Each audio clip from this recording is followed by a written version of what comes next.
What's up, ladies and gentlemen? Wolfcrier here, and I figured since Raiment of 1,000 Storms was this season's Haedrig's gift set for the monk, it's time to update my guide for the R6 Generator Monk in patch 2.6.1. At one point, this was the go-to set for both solo play and Rift Guardian killing in the 4-man meta, and although those days are long gone, this build is still very capable of 100 plus GRs. This build requires you to be upfront and personal with all of your fighting, and unlike the Innis set, R6 offers no real damage mitigation. I would probably say that this is the second most challenging build out there for monks, right behind Innis Exploding Palm, and with that said, let's dive right into the gear for this build. First up, you're going to be utilizing the full Raiment set, wearing 5 pieces and cubing the Royal Ring of Grandeur. The 2-piece set bonus grants you 100% increased damage to your spirit generators, as well as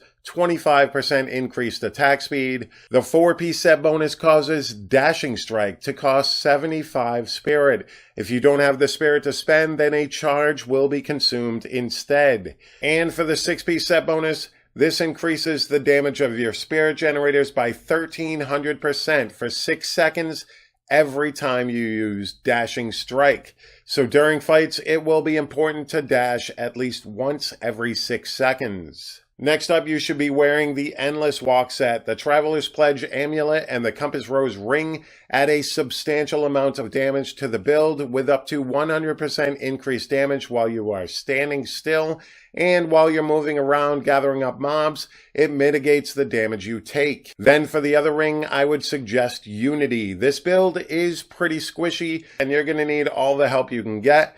To get the full effect of this ring, you need to wear one, and you need to equip one on your follower alongside a relic that allows them not to die. For any sort of group play, I would replace this ring with either Convention of Elements or a Firestone of Jordan ring. And for your shoulder slot, you're going to need Lefebvre's Soliloquy, which is going to grant you up to 50% damage reduction for 5 seconds after casting Cyclone Strike. Then we have Spirit Guards for your bracers, yet another damage mitigator. This build suffers greatly when it comes to taking hits, and thanks to patch 2.6.1's update to the Spirit Guards, these bracers really help out a lot. You gain up to 60% damage reduction for 3 seconds after using a spirit generator. One thing to keep in mind is you do not need to hit anything.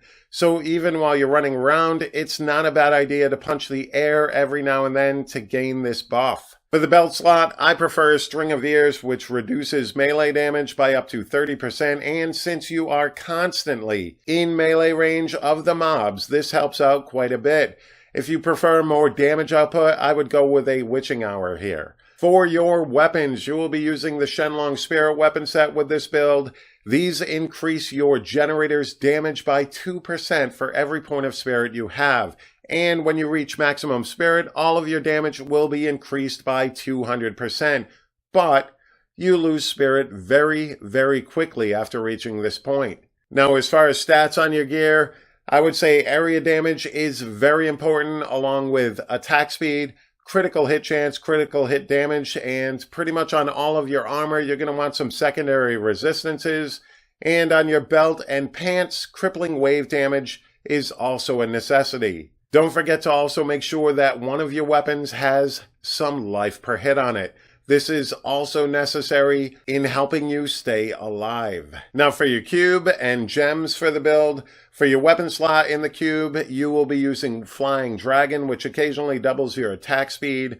For the armor slot, go with Depth Diggers, which increases your generator damage by 100%. And the jewelry slot needs to be that Royal Ring of Grandeur, so you can attain the 6-piece set bonus for Raiment. For your gems, Trapped is pretty much essential in all damage-dealing builds because of its massive damage boost. Then we have Simplicity Strength, which increases the damage done by your spirit generator and gives you a nice little bit of life per hit as well. And your last gem will be Stricken. This build excels at using Stricken for the Rift Guardian, as each attack you make against a single target increases the damage you do to it.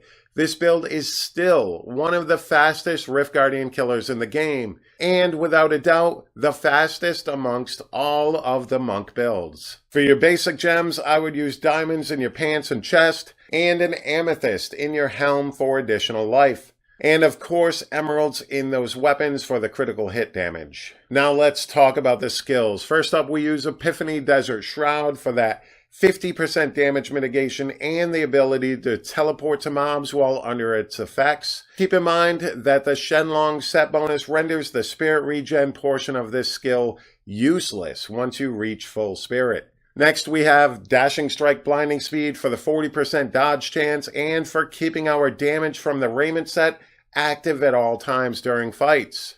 Very important to watch the buff bars above this skill and keep it up without wasting too much time dashing instead of dealing damage. Also, you definitely want to remember that if you are low on spirit when you dash, it will lose a charge and possibly go on cooldown, dropping your damage significantly. Cyclone Strike Implosion is important for gathering mobs as well as boosting your damage mitigation. This build shines, like I said, with area damage, so being able to gather the enemies in big chunks helps with the clearing of rifts. When you're not fighting the Rift Guardian, I would pick fights in dense areas over fighting just a handful of mobs. At higher GR levels, it's usually more beneficial to skip some of those yellow elites in favor of more density, and use Cyclone Strike to gather it all up for you. For your mantra, I would go with Mantra of Salvation Agility for the added dodge chance and the resistances offered by the passive. And your main, or rather only, source of damage is coming from Crippling Wave Mangle. This generator offers the highest DPS for the build, and as long as you're keeping the buff from your Dashing Strike active, it puts out some serious hurt on the mobs, especially if you have full spirit and Flying Dragon procced and a nice chunk of density. The last skill on the list is Breath of Heaven infused with light. This skill will help you combat the spirit loss from your Shenlong set. Your Crippling Wave will grant 15 extra spirit while this is active, allowing you to keep your spirit topped off longer, especially if your Flying Dragon is procced. This is when your massive damage comes into play. Timing this skill with your Flying Dragon procs takes some practice, but once you get the hang of it, it really pays off. For passives, I go with Harmony for the added resistances. Remember to look for those secondary resistances on most, if not all, of your armor. And then we have Seize the Initiative, which increases your attack speed by 30% whenever you hit a mob above 75% health. And we have Alacrity for the 15% increased attack speed to Mangle, and Beacon of Yeetar for the 20% cooldown reduction, which is pretty helpful in keeping Breath of Heaven up as much as possible. Alright, ladies and gentlemen, so there we have the R6 Generator Monk for Season 15, Patch 2.6.1. I want to thank each and every one of you for taking the time out of your day to watch my video. I always greatly appreciate it. Don't forget to hit that like button, hit that subscribe button down below. It helps the channel out greatly. And thank you all once again. You all have a fantastic day. Peace.